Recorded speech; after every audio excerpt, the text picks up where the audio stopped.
এবার জানাবো ডেঙ্গু পরিস্থিতির খবরের বিষয়ে আরো বিস্তারিত জানাতে টাঙ্গাইল থেকে আমাদের সাথে সরাসরি যুক্ত হচ্ছেন মাসুদ রানা। রানা, হাসপাতালগুলোতে কি রোগীদের সংখ্যা বাড়ছে কিনা, ভিড় কেমন, ডাক্তার আসলে কি বলছেন?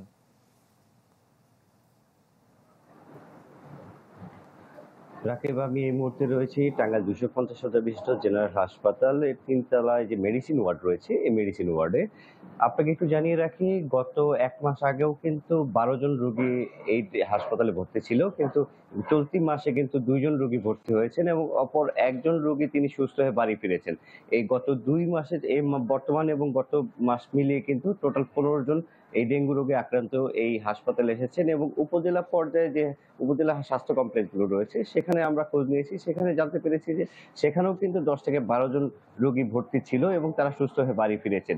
টোটাল এই গত বছর এবং তার আগের বছর যদি চিন্তা করি, যে এই ডেঙ্গুর যে প্রকোপ ধারণা করেছিল সেই প্রকোপ থেকে কিন্তু কিছুটা কম এবার এই বছর, চলতি বছরে দেখা গিয়েছে। এবং এখানকার যারা সাধারণ রোগী রয়েছেন তাদের সাথে কথা বলেছি, রোগীরা জানিয়েছেন যে প্রথমে উপসর্গ হিসেবে তারা মাথা ব্যথা, পরবর্তীতে প্রচন্ড জ্বর অনুভব করেন, পরবর্তীতে তারা কিন্তু একটি পরীক্ষার মাধ্যমে জানতে পারেন যে তারা ডেঙ্গু পজিটিভ।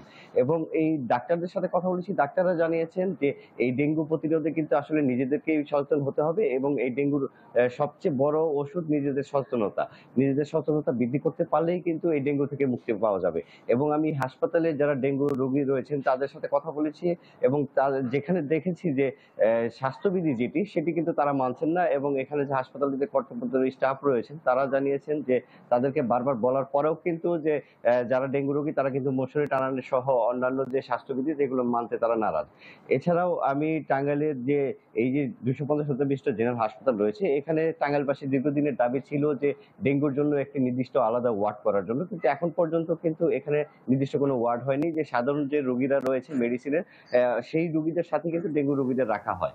এবং এখন রানা, আপনাকে অসংখ্য ধন্যবাদ আমাদের সাথে যুক্ত হওয়ার জন্য। দর্শক, ডেঙ্গু পরিস্থিতির সবশেষ খবর জানাতে যুক্ত হয়েছিলেন আমাদের সহকর্মী মাসুদ রানা।